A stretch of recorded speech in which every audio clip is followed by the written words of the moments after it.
complain. Can you give us an introduction Yep. for you? So I'm Mark. I'm an art dealer.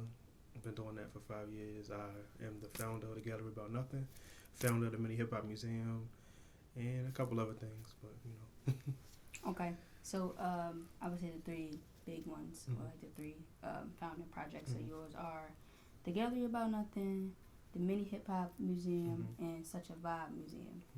Still trying to launch that. But Okay. It's in the works. Why are all three of them separate and not just under like one? So they all under the same umbrella, but as far as the Gallery About Nothing is an art gallery, and the Mini Hip Hop Museum is just focused on rap and hip hop culture. And Such a Vibe, I had the idea because I wanted to focus on other genres of music, as far as like, all right, I got the Hip Hop Museum, and now I want like R&B, jazz, rock, etc. So, Okay. yeah. What was the push? I guess the initial push, for each of those. The art gallery was first, and that was random. I started with managing visual artists, and I'm like, well, black artists need like a space to like display their stuff outside of Instagram. And then 2 years later, I had the idea for the Mini Hip Hop Museum, and it was like, there's no like hip hop museum that exists at that time. Boom, that, and then the Such a Vibe came from the hip hop. Like, all right, now I want to focus on like R&B and stuff like that. So, Okay. yeah. What would you say is like probably like the top three hardships of like owning and like operating all three of those? Just like doing it all on your own. Like, I mean, you might have a little team, but like I'm the only, like if I got a team, I might be the only one who, like, I quit my job in 2016, so I'm the only person. It's mine. I pay the bills there. It's, everybody else might have a job or personal life or whatever. Like, these are my babies. Like, if you have a baby, you are responsible for taking care of it. Like, nobody told you to have a baby. So, yeah. So you have a business that caters to artists. Have you like tried any art field, any art form? I play around with painting and drawing, but I'm not an artist. I don't draw or paint.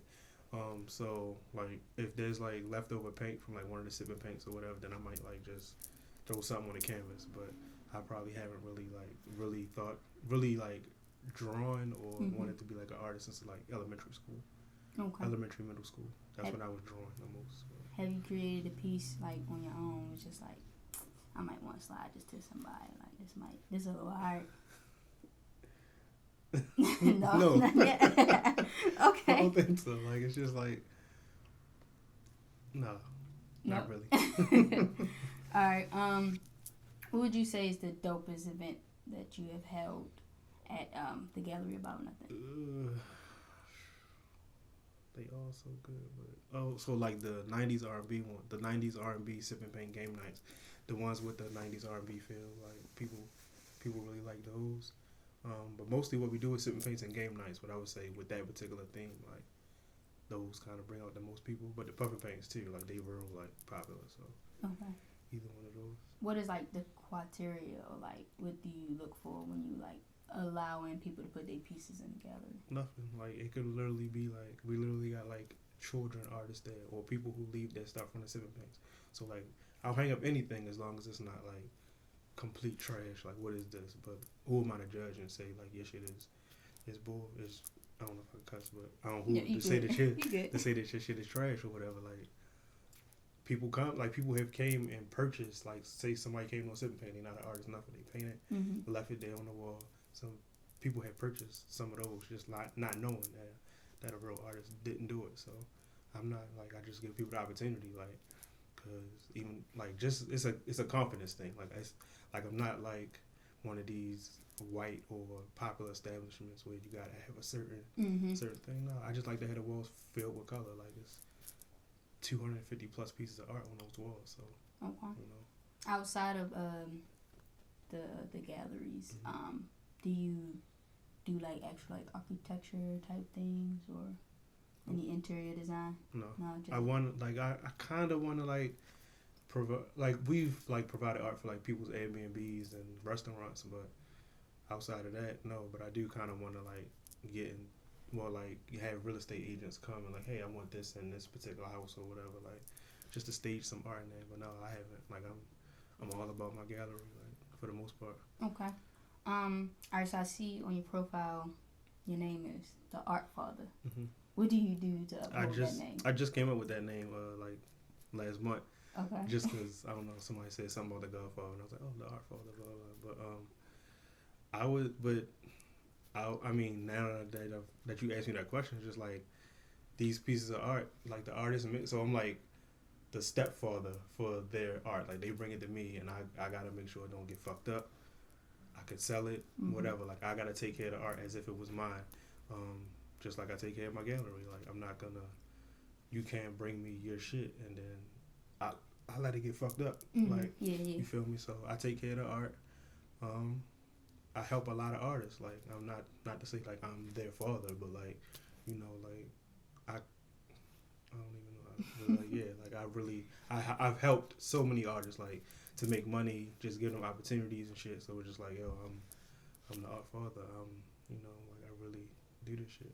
Like just giving them chances. Like they know these artists probably wouldn't have made a lot of the money that they made without this physical space being here, because it's 50 to 100 different people a week seeing your stuff. Like on Instagram, give or take, like you might not be getting that traffic because you focused on painting or whatever. So you know, different people seeing it, different people buying it.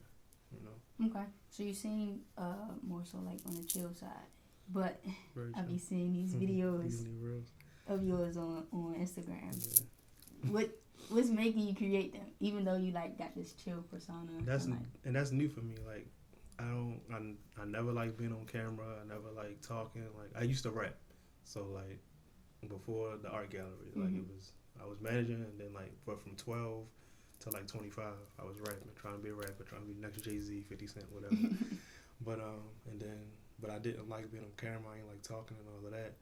But I just figured I need to start showing my personality more, talking more, and just just being different ways to promote the gallery. Like I can't keep having other people be the face of what I created. So like yeah, it was right on like, oh, they got I never really wanted to do TikTok, and then I was like, Instagram got the reels. I'm like, let me try this out, and people been fucking with it. Say, so I'm just people on it. Doing it. As far as like getting the word out about the gallery, because I found out about the gallery probably like 4 years ago, and it was like because I just so happened to go to this like random art event. I was like, I never knew this place was here. So how do you go about like making sure, especially like during like Corona times, because like there's not a lot of traffic to things. How do you go about making sure people know what the gallery is and where it's at? Just promo on social media. I'm not real big on like I don't want to be the biggest thing about it. I don't want to be that popular, because it's just so much negativity and shit here, and so many like black business owners get killed at their business or whatever the case may be. But I just like for it to be a gym, and I like for people to. It's like a word of mouth thing. So like I'm not like pressed to be popping. Like people gonna find out how they find out, but like just to get the little bit of traffic that I need to pay the bills, like it's just simple word of mouth. Instagram. We was using Eventbrite a lot before COVID, but then that fucked up everything. So yeah, just really Instagram is the main point. Facebook a little bit, but yeah, social media just plays a big part in it. That's my I run 4 or 5 different social media accounts, so I'm all over all of those, just trying to get people out. Okay, so you say you're art dealer, you own these galleries, which is another job, and do you still manage artists? No, not no more. Okay. I don't want to anymore. Okay. It was. I started with like recording artists, and then it was visual artists, but it's annoying. Like most of them don't listen. Like they think they know it all, but they need your help at the same time. So I'm just like, nah. Okay. So how do you keep yourself, I would say, leveled with all the chaos? Not that it's all chaos, but like where everything moving at one time around you. I just love what I do. Like I make my own schedule. I'm my own boss, and I can chill when I want. For the most part, like I'm literally like happy and just doing whatever I want to do every day. So therefore, like when I can kick back and chill on any, like I can kick back and chill and work. Like most people can't do that. Like I can sit on the couch, watch a show while I'm doing my social media thing. Like the money comes from social media, so it's just like I can, like I don't know, like I I don't drink, I don't smoke, so like I just be chilling, like food and chilling, and I'm cool. Like I'm making shit happen like on my own terms. Like I ain't gotta worry about I'm at the job and I gotta worry about this too. Like no, I stopped all that so I could do this full time. So how did you 5 years now. Oh yeah. How did you actually find the location? Somebody I knew was this is I just moved into this new location 2018. So my initial location was right up the block, 6 doors up. Somebody I knew, I don't know if they still doing a magazine, but it's called Underground Radar Magazine. So people in Baltimore probably heard of that. And they had their office there, and they knew I was they was on the verge of moving out. So I knew the dude who run the magazine. He was like, yeah, I know you look for a space. We about to move out, so let you holler at the landlord, and that shit fell in my lap because it was a perfect location. Whatever, I was there for 3 years. But really, it started as like when I was looking for space.